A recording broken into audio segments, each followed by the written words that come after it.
Então a grande pergunta aqui, que não quer calar, é, nos crimes, como eu havia dito, que podem ser sujeitos de fiança, nós temos no artigo 325, no parágrafo 1º desse artigo, dizendo assim, que se assim reconhecer a situação econômica do preso, a fiança poderá ser, inciso primeiro, dispensada na forma do 350. Ela pode ser dispensada. Esse é o primeiro dispositivo do parágrafo 1º. Dispensa, se reconhecer a condição econômica do preso. Onde se reconhece isso? Em qualquer fase, seja no inquérito, ou melhor, seja na delegacia ou seja em juízo. Então, o delegado, ele tem que analisar a situação do preso para dizer, olha, você está preso aí por roubo. Aí vamos ver o que diz o roubo. 157. Para você entender, vou colocar casos práticos aqui. Roubo, furto, homicídio, estelionato, caso prático. 157. Roubo. Pena de 4 a 10 anos. Então, o delegado não pode arbitrar fiança em roubo. 155. É de 1 a 4, mas eu só vou lá para ter certeza. Subtrair para si ou para outra coisa ali é móvel. De 1 a 4 anos. Pronto. De 1 a 4 anos. Já que diz que a autoridade policial somente poderá conceder fiança nos crimes de infração cuja pena privativa de liberdade máxima não seja superior a 4, e aqui furto não é superior a 4, cabe fiança. O delegado pode pedir fiança em furto, mas já não pode em roubo. Mas olha, o delegado não pode pedir a fiança. O que muita gente não entende é isso. Não é porque o delegado não pode pedir fiança que não cabe a fiança. Cabe fiança sim. Por que cabe fiança? Porque a pena não é superior a 4, mas é previsto, porque eu não lembro qual é o artigo, mas você vai conferir na descrição desse vídeo, se eu ver daqui que a conclusão desse vídeo, eu digo. Mas existe uma lista dos crimes que não são admissíveis o arbitramento da fiança. E um deles é crime hediondo. Crime hediondo não admite fiança. Tráfico de droga não admite fiança. Racismo, terrorismo não admite a fiança. Mas porte ilegal de arma admite fiança. Admite fiança. Estupro é hediondo. Então está na lista dos hediondos. Não precisa nem questionar muito. Como ele fala que é na forma do 350, aí eu vou lá para o artigo 350. Nos casos em que couber fiança pelo juiz, verificando a situação econômica do preso, poderá conceder-lhe liberdade provisória, sujeitando as obrigações constantes no 327, 328. Só que o 325 ele fala aqui, no inciso primeiro, dispensa-se a fiança. Agora, olha o que diz no inciso segundo. Pode ser reduzida até 2/3 ou aumentada em até 1000 vezes. Aumentada até 1000 vezes ou reduzida a 2/3 ou dispensar a fiança. Fica a critério do delegado quando a infração cometida for até 4 anos e ele pode arbitrar a fiança. O que ele faz? Ele concede de imediato a dispensa da fiança, ou ele fixa a fiança e reduz logo 2/3, ou ele fixa no valor máximo e espera ver se o sujeito comprova que não tem. Tem que ir pela lógica. Temos aqui uma ordem, mas não quer dizer que essa ordem tenha que ser seguida estritamente. Vamos pensar pela razão. Eu posso pedir a fiança 100 vezes, posso reduzir a 2/3. Primeiro ele fala, você pode dispensar. Embaixo ele colocou outra norma.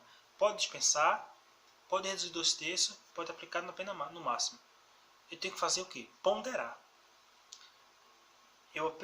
Então a lógica seria, vou aplicar a fiança. É afiançável. Vou arbitrar aqui, ó, 10 mil reais.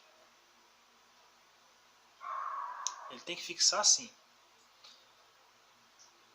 Ele não pode fixar nem salário mínimo, porque a Constituição fala que não se pode usar como um indexador para, por exemplo, para arbitrar fiança, salário mínimo. Não pode. Nem para aumentar, nem para fazer arbitramento de fiança. Não pode. Então ele fixa 10 salário mínimo. Estão fazendo isso aí, mas ele não pode. Isso é vedado. E eu vou deixar na descrição desse vídeo todos os argumentos que eu estou dizendo aqui. Aí ele fixa lá 10 mil reais. E tem que fazer isso. Certo? Aí vou encaixar aqui na teoria. 10 mil.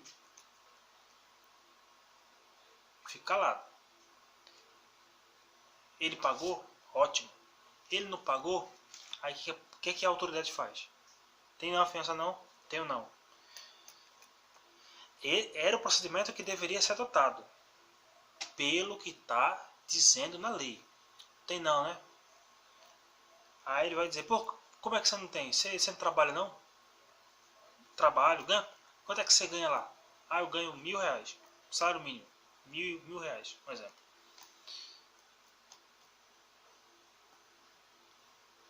Bom, então é o seguinte.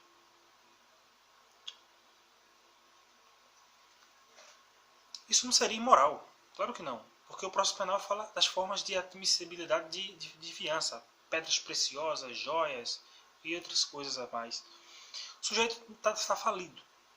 O sujeito não tem crédito no banco, não pode levantar crédito, não tem ninguém para emprestar o dinheiro para ele.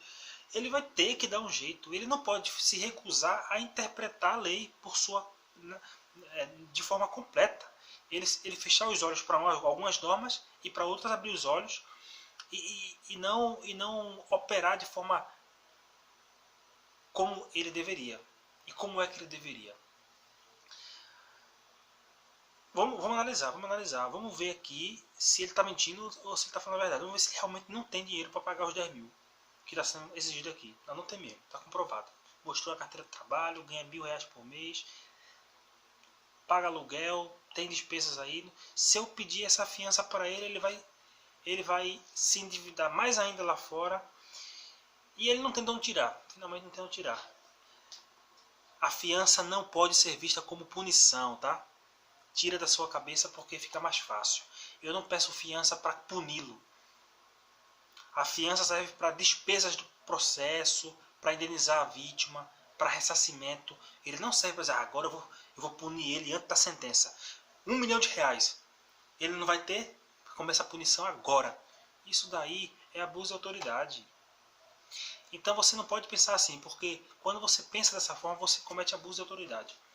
Então, já que ele não tem condições de pagar os 10 mil, ele é assalariado, está comprovado, ele paga aluguel, paga pensão, faz feira, paga a conta de água, paga a conta de luz, desconta a previdência social, ele é um contribuinte. Então, vamos dispensar aí, dispensar não, agora ainda não. Vamos lá reduzir 2/3. Será que você tem esse dinheiro? Quanto é que dá 2/3? Ah, 1.000 reais, 300 reais. 325 reais. Ah, esse dinheiro eu tenho. Pronto, paga os 350 reais aqui. Tá liberado. O contrário, você prende lá um empresário, ganha 7.000 reais por mês. Você vai pedir 10 mil de fiança para ele.